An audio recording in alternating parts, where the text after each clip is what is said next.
Bonjour à tous et bienvenue pour ce troisième épisode de l'ADN. Aujourd'hui, on reste sur le continent africain, mais direction le Mali pour faire connaissance de Salif Keita.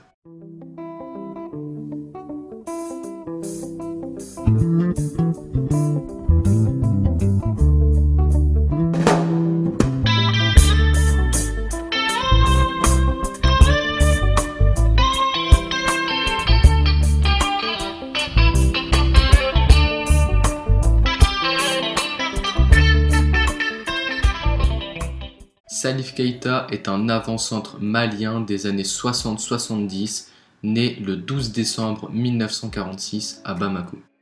Il commence sa carrière en 1963 à l'âge de 16 ans au Mali dans le club des pionniers de Wolobougou après avoir joué dans des petits clubs toute sa jeunesse. Il est en même temps sélectionné à peine 16 ans avec les Aigles. Salif Keita restera encore au Mali pendant 3 ans et jouera pour 2 clubs différents, l'AS Real Bamako avec qui il gagnera 3 Coupes du Mali en 1964, 1966 et 1967, puis avec le Stade malien entre 1965 et 1966. Star dans son pays, il est remarqué par Charles Daguerre, un supporter de Saint-Étienne qui adressera des lettres vantant les qualités du buteur malien. Le club stéphanois propose donc un essai à Salif Keita.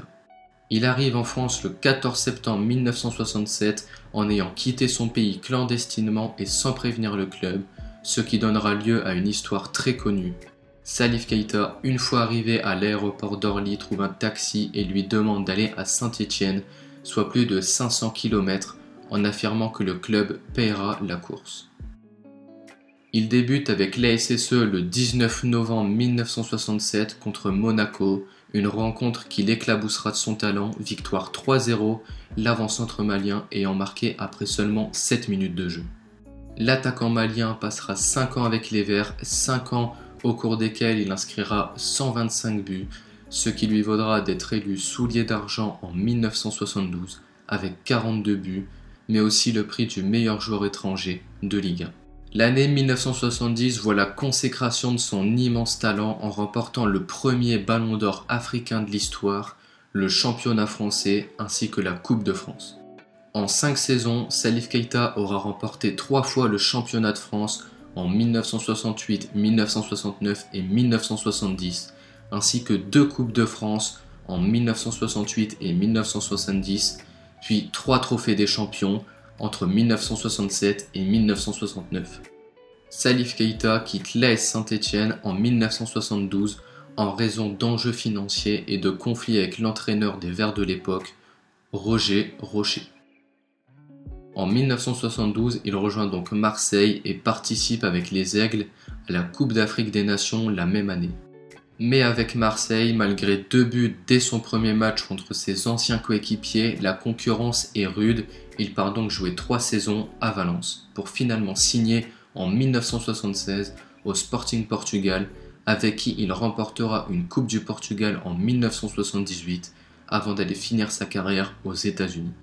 Après 2 saisons chez les New England Teammen, l'avant-centre malien restera aux États-Unis pour décrocher un diplôme de gestion et deviendra par la suite président de la fédération malienne entre 2005 et 2009, puis nommé ambassadeur à vie de l'AS Saint-Étienne.